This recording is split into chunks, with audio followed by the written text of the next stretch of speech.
Olá pessoal, sou Danilo Pavão Eu sou Adelmo Teixeira. e somos alunos do curso Zootecnia, atualmente cursando o 6º período. Somos alunos da disciplina de Planejamento e Administração Rural e hoje iremos entrevistar a zootecnista Ludmila Torres. Atualmente ela é egressa aqui da universidade, formada aqui, possui formação técnica em agropecuária pela Escola Agrotécnica Federal de São Luís, fez graduação de zootecnia aqui na UEMA, concluiu mestrado em ciência animal justamente pela UEMA também, com dissertação focada na raça bovina Curraleiro Pé Duro.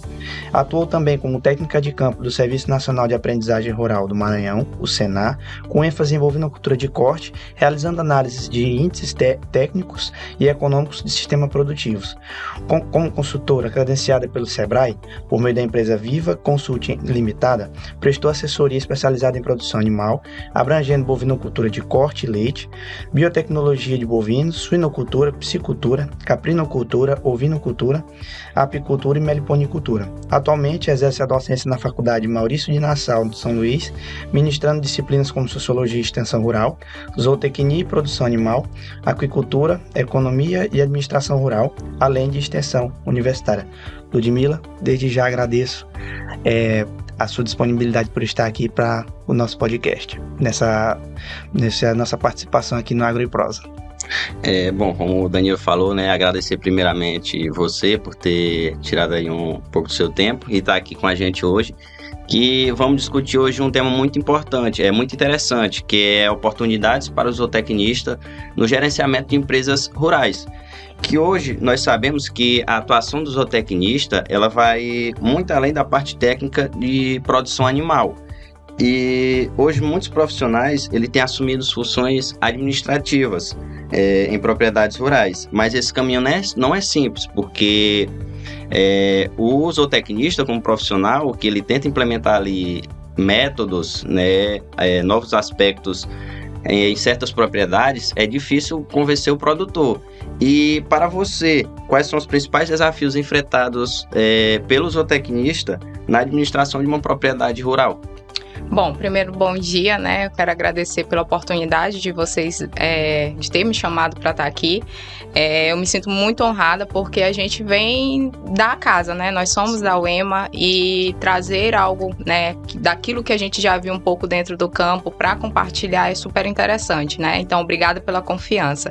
Bom, a primeira pergunta aí, do colega, me lembra muito daquilo que eu vivi dentro do campo, Eu acredito que se eu tivesse que elencar, a primeira delas seria falar sobre a dificuldade que às vezes a gente tem em questões de anotação, Quando a gente chega no campo e a primeira coisa que a gente enfrenta é a prática, o hábito que muitos produtores não têm, que é o quê? Anotar. Aí vocês podem perguntar, mas anotar? Sim, porque se a gente não anota, a gente não consegue medir, A gente não consegue gerenciar. E para que a gente venha planejar qualquer coisa dentro da administração rural, a gente precisa de anotações. Seja o lote que foi trocado de um pasto, de um piquete para o outro, seja de quantidade de leites que a vaca X deu naquele dia. Então, tudo deve ser anotado. Eu acredito que essa ainda é uma das grandes dificuldades que a gente encontra dentro do campo, Lógico que isso é conversado com o tempo, isso é dialogado, falado para eles a importância, e aí eu também chamo a atenção para quê?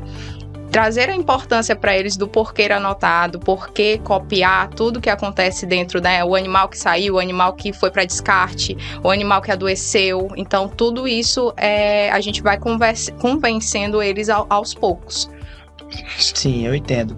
E uma coisa que eu percebi, de acordo com a sua fala, é que nós temos uma disciplina chamada de computação na zootecnia, Que essa disciplina acaba tendo essa importância, pois a gente aprende a mexer no Excel, Que o Excel, ele já faz tudo ali pra gente de uma forma automatizada.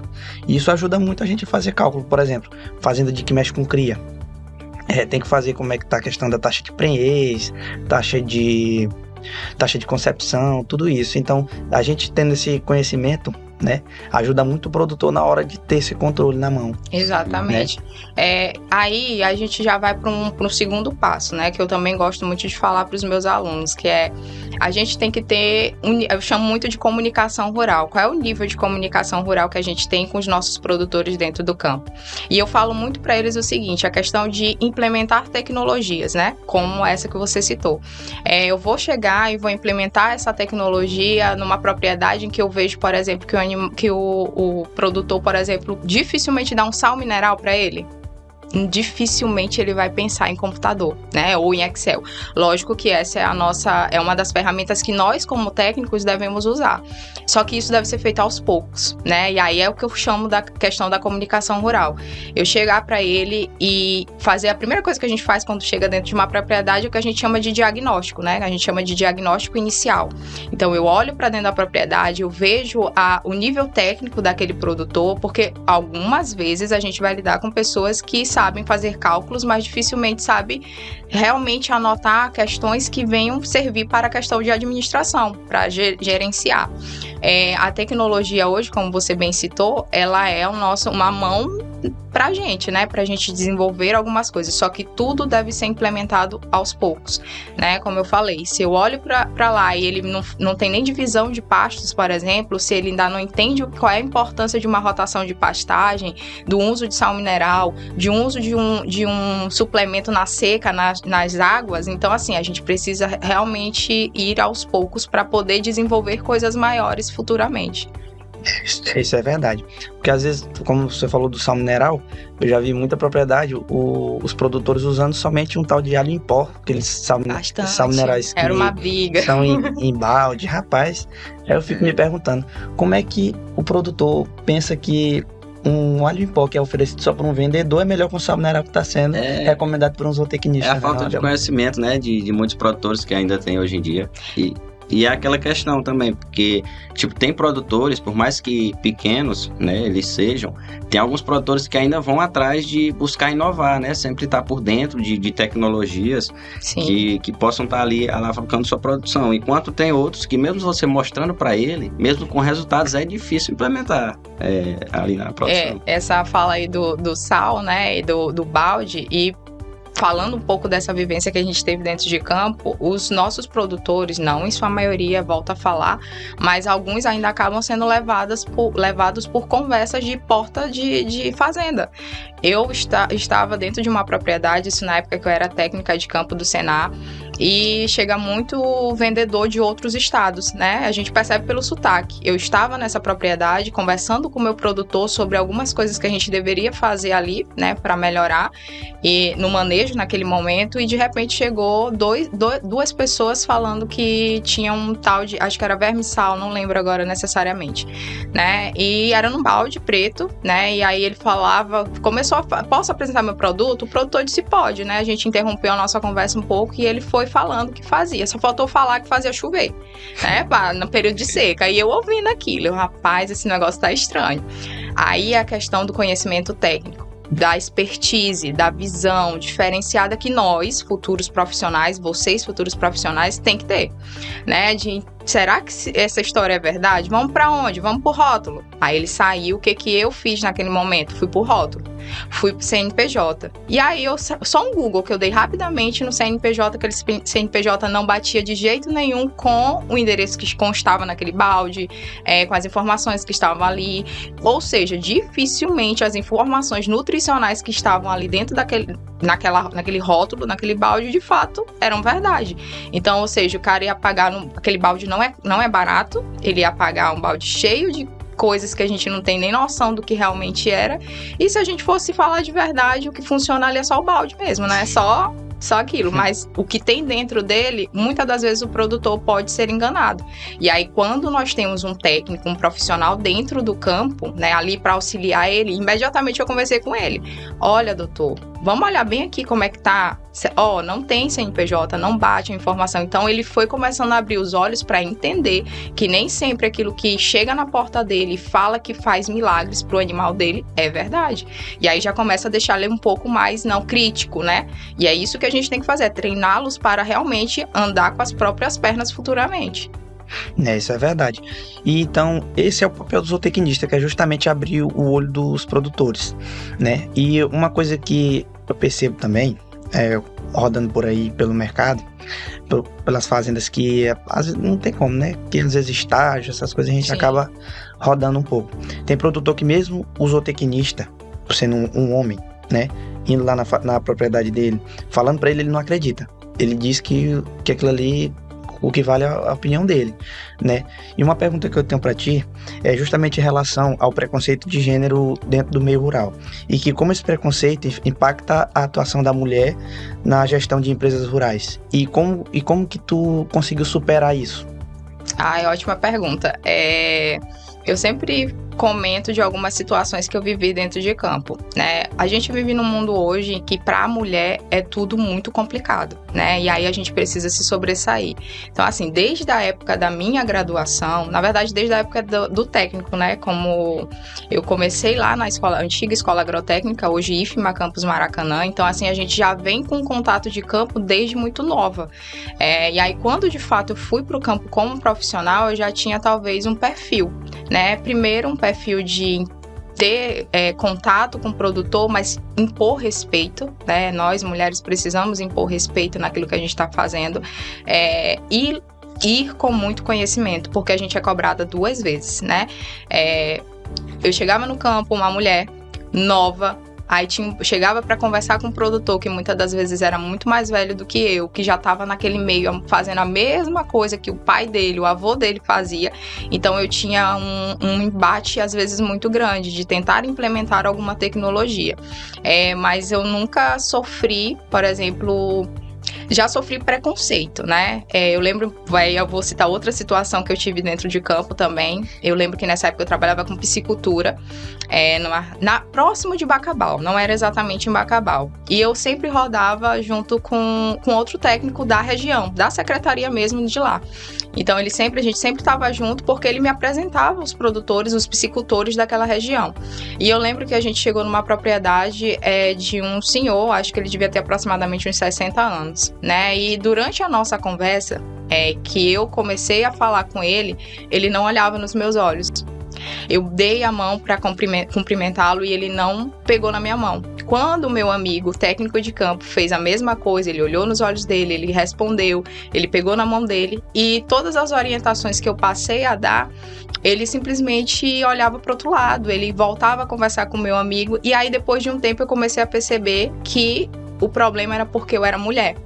E lógico, depois que a gente vai conversando no tempo, né? E aí o meu amigo mesmo, que era técnico da região, ele comentou, eu percebi a situação, né? Eu não quis falar porque quem era responsável pelo setor era você que tinha que colocar as situações ali. Então eu acho que de todas as vezes que eu me vi no campo como mulher, eu acho que essa foi a que mais me pegou, assim, sabe? De eu não ser ouvida porque eu sou mulher. Mas isso nunca fez eu, baixar a minha cabeça com relação a vou desistir, não vou mais. Não, pelo contrário.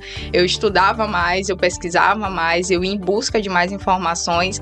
E é o que eu falo, saber se comunicar. Quando eu chegava lá, eu tentava chegar diferente. Da outra vez eu fui de novo. E eu tentei conversar de outra forma e as coisas foram amadurecendo com o passar do tempo, né? Mas se eu puder dar um conselho para as minhas futuras colegas também, zootecnistas, é isso, né? Saber impor respeito, saber se comunicar e estudar. Não tem para onde correr, tem que estudar. Eu entendo. Até porque, né, não, é meio complicado. Um cara que tá criando um animal que ele não coloca nem sal mineral, coloca sal boiadeiro, que é o NaCl, com benzocriol, pra gente chegar já colocando um sal mineral específico pra atividade dele, pra uma recria, pra uma engorda ou pra um sal mineral próprio pra reprodução, fica algo meio complicado mesmo. Sim. Até porque ele vai olhar logo o preço do saco, né? Do saco desse mineral, quando ele olhar, principalmente o de reprodução, aí ele já toma um susto. Já começa a ver os investimentos, se realmente aquilo que a gente está passando é correto, se vale a pena investir num valor tão alto. Exatamente. É verdade. Hoje em dia ainda é um problema que ainda tem muito, que muitas mulheres enfrentam, e é uma coisa que deve acabar, né? Com certeza. Os produtores têm que deixar isso. Acho que a gente caminha para isso, né? Sim. A gente tem muitas mulheres hoje na nossa área, né? E aí a gente faz as coisas também com excelência, a gente consegue fazer isso e eu tenho certeza que futuramente a gente vai estar aí, talvez, quem sabe, no mesmo nível. Sim, tem muitas mulheres que são mais capacitadas que muitos homens aí, né? Fazem muito mais do que homens que não fazem nem a metade. Isso é verdade. E outra coisa também, né, é que um dos grandes diferenciais de nós zootecnistas, você como zootecnista, nós como estudantes de zootecnia, é a capacidade de propor soluções eficientes e sustentáveis, mas muitas vezes essas propostas elas encontram resistência, que foi como nós discutimos na primeira pergunta, primeira questão, de estar ali, por exemplo, implementando tecnologias, trazendo para o produtor, de estar ali colocando na cabeça do produtor que aquilo ali que é o certo de se fazer. E a maioria desses produtores é aquele pessoal antigo, né? E diante disso, como que você vê isso? Como que pode estar ali introduzindo essas ideias para esses produtores? Bom, acho que vem muito daquilo que eu falei anteriormente também, da questão da gente fazer o diagnóstico daquela propriedade, né? E cada propriedade é uma propriedade, eu não posso usar receita de bolo, né? Não, porque a propriedade A é do lado da propriedade B. A gente sabe que às vezes a propriedade A tem um nível de tecnologia, a propriedade B tem outro. Então, assim, chegar dentro dessas propriedades, fazer esse diagnóstico, conversar com o produtor, saber se impor dentro daquilo que deve ser colocado para eles e desenvolver uma conversa, né, para de fato implementar essas tecnologias, só que sempre indo de baixo para cima. Eu sempre recomendo isso para os meus alunos, né, gente? É o inicial. Se o cara não faz o básico, ele vai fazer o que está lá em cima, ele não vai. E o produtor, ele, ao meu ver, ele precisa conhecer aquilo que ele tem que fazer. Se ele não conhece, ele não vai comprar a tua ideia. Então, aí eu sempre falo, onde mais dói é onde? No bolso, né? Então, se eu chego para ele, por exemplo, olha, vamos fazer um cálculo básico aqui, a gente chegar para ele, fazer um cálculo básico de quantas arrobas o senhor está perdendo durante um ano porque não está fazendo uma suplementação correta, ou quantas, qual é o intervalo entre partos que o senhor está tendo aí, por exemplo, numa vacada de leite, porque o senhor não está controlando a parte reprodutiva. Então, assim, e isso ele só vai fazer. É tecnologia? É tecnologia, mas ele só vai fazer se ele tiver um acompanhamento técnico, se ele tiver alguém para estar ali do lado informando para ele, porque senão ele vai continuar errando, né, teoricamente, daquilo que ele já vem errando há muito tempo. E por mais que ele faça as coisas mais certas possíveis, quem é que não quer melhorar, né? Eu faço coisa certinha, eu já tenho um ganho bom, mas não é melhor ainda conseguir mais, ganhar mais, ter mais lucro, ter menos custos, né? Se a gente for lembrar vocês devem estar saindo daqui também com essa frase na cabeça de vocês. O que faz a zootecnia principalmente? É produzir mais, em menor tempo, com menor custo. Essa é a frase base da gente, né? E tudo gira em torno de quê? Gestão, administração, gerenciamento. Se não for com isso, dificilmente a gente consegue tocar essas propriedades. É verdade. Eu percebo muito essa questão de que não é receita de bolo, porque às vezes um produtor ele é mais aberto à mente dele, né, para novas ideias, para novos investimentos, e tem outros que às vezes são um pouco mais fechados, né? E às vezes também nem tem caixa. Às vezes ele não sabe nem que ele tá quebrado. Exatamente. Porque, e outra coisa, às vezes o cara que tá mais disposto a investir, ele não tem um controle, mas ele já está disposto a implementar o que tu tá propondo. Uhum. E às vezes ele não tem o caixa, como eu falei agora, e às vezes tem um outro que tem caixa, só que ele é fechado. Aí isso dificulta um pouco a gente ir quebrando essa barreira. Sim, sim, porque não adianta só o profissional também fornecer ali soluções eficientes, dar ali uma assistência ao produtor, se ele também não se capacita, né? Que nem você falou, não sabe o intervalo entre partos, o custo por arroba produzida, isso aí vai acabar ele só se quebrando. Ou seja, conhecimento, ele precisa entender o negócio dele. Depois que ele entende o negócio dele, aí ele começa a entender, não, é bom que eu invista nisso aqui, né? Mas ele só vai conhecer se tiver bons profissionais dentro de campo, se tiver gente com poder de convencimento. Eu sempre falo isso, pro produtor tem que ter poder de convencimento, tem que ter poder de persuasão, você tem que chegar, não adianta ter só o conhecimento técnico, e isso é uma coisa que eu falo muito também, não adianta ter só o conhecimento técnico. Eu sei o que tem no livro, eu sei como é que a gente faz, né, falando de teoria, né? Eu Sim. sei lá como é que a gente tem que dividir uma pastagem, que é importante fazer essa divisão, a gente entende qual é o processo de cada pastagem, mas se eu não chegar para ele e tiver, além do conhecimento técnico, uma linguagem comportamental diferente, poder de persuasão, liderança, falar para ele sobre metas, né? Com aquilo que com aquilo que eu chego para ele falando, a gente não vai conseguir. Pode vir com o livro que for para ele, não vai adiantar. Se você não tiver poder de convencimento, se você não tiver o poder com a palavra para tornar aquilo que você viu dentro da faculdade, aquilo que você já tem de experiência real para ele. Sim, eu me deparei com um caso desse lá na minha cidade, porque tem um produtor que ele trabalha com creche, terminação e suinocultura. Sim. E ele chegou pra mim, me chamou pra fazer uma visita lá pra ele e disse pra mim assim: Danilo, eu quero colocar uma matriz agora. Só que ele só trabalha com creche, terminação e ainda é uma criação relativamente pequena. Só que ele também mexe com comércio, aí tem muitas variáveis, né? Nisso, e que acaba puxando muito tempo dele. Aí eu perguntei: os cuidados com matriz é esse. Tu tem certeza que tu dá conta?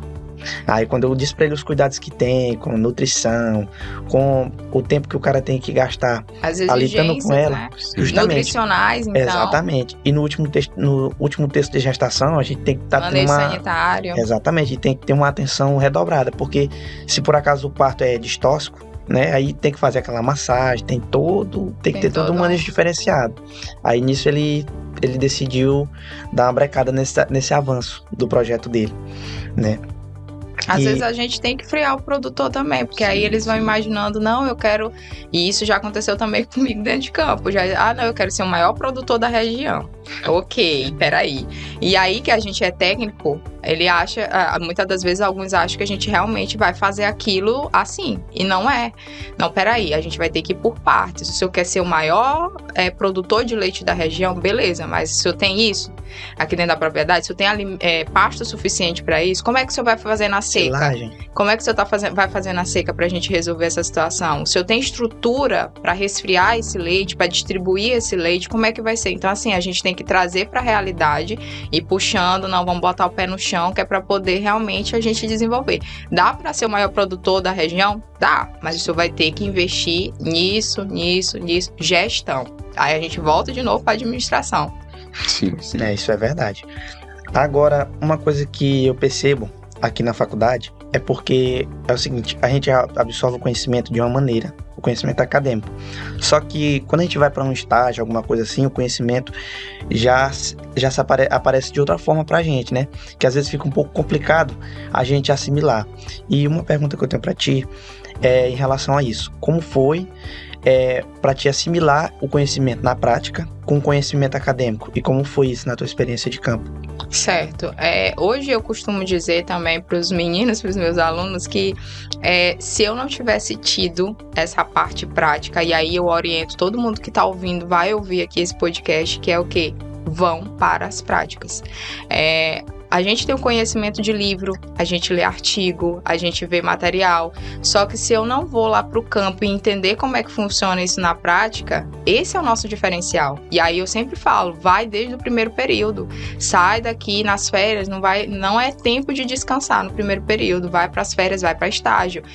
E aí volta hoje, por exemplo, para a parte que eu tô na docência, eu sinto que tem uma diferença naquilo que eu falo dentro de sala de aula. Por quê? Porque eu vivi aquilo. A parte teórica que eu passo para eles lá dentro de sala de aula, eu vou lá e eu lembro de tudo que eu fiz lá dentro do campo. Olha, naquele dia eu estava implementando, né, fazendo uma pastagem daquela forma. Então a gente já tem essa vivência prática desde a época da graduação.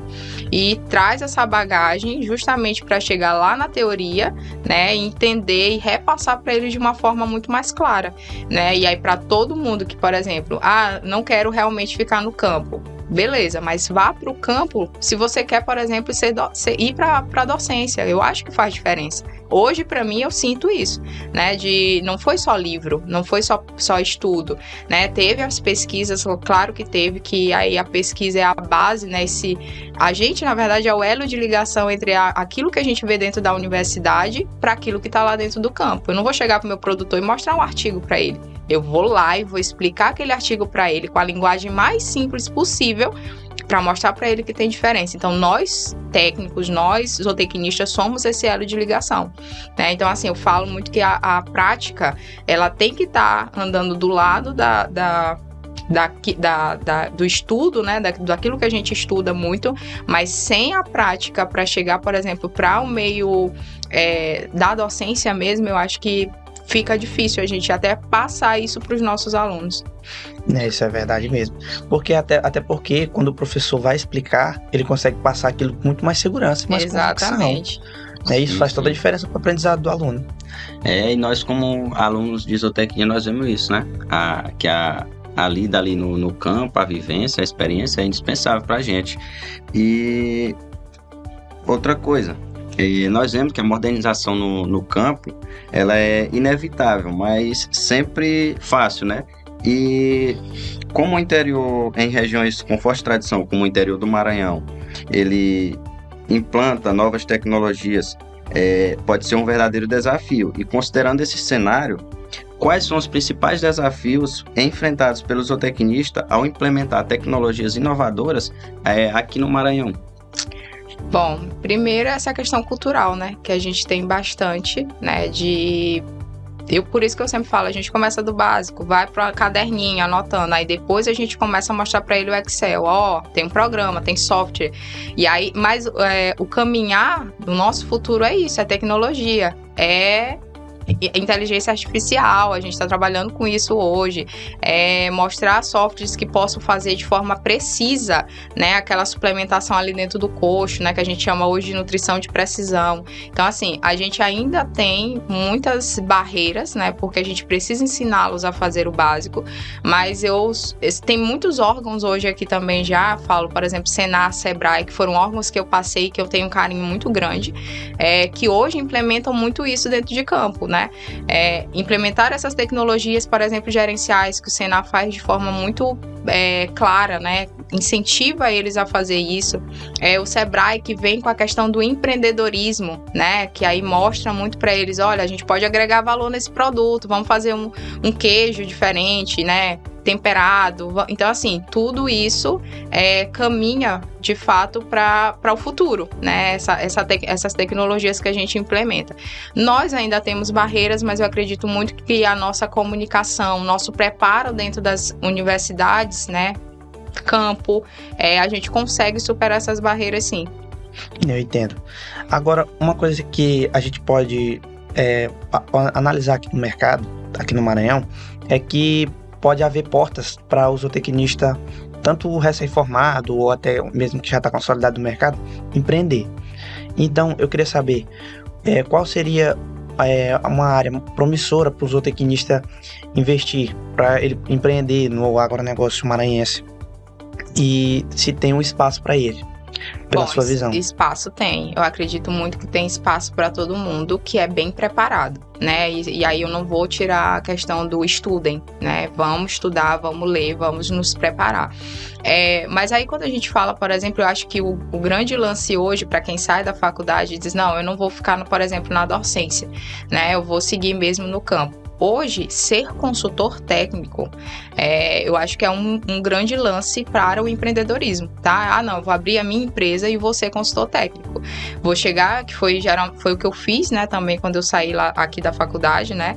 Fui trabalhar no Senar. Lá a gente trabalha como empresa, né? Então, eu vou abrir a minha empresa e eu vou ser consultora técnica, né? No caso, por exemplo, do Sebrae, é a mesma forma. Então, e eu soube disso, por exemplo, já no meu último período que existia, né? Então, vocês que estão sabendo dessas informações mais cedo, já pode correr e pensar nisso de uma forma mais clara. Eu vou abrir minha empresa e vou tocar com os meus conhecimentos, com aquilo que eu tenho. Eu acho que para mim hoje é uma das áreas mais promissoras que a gente tem, é trabalhar com consultoria técnica dentro de campo.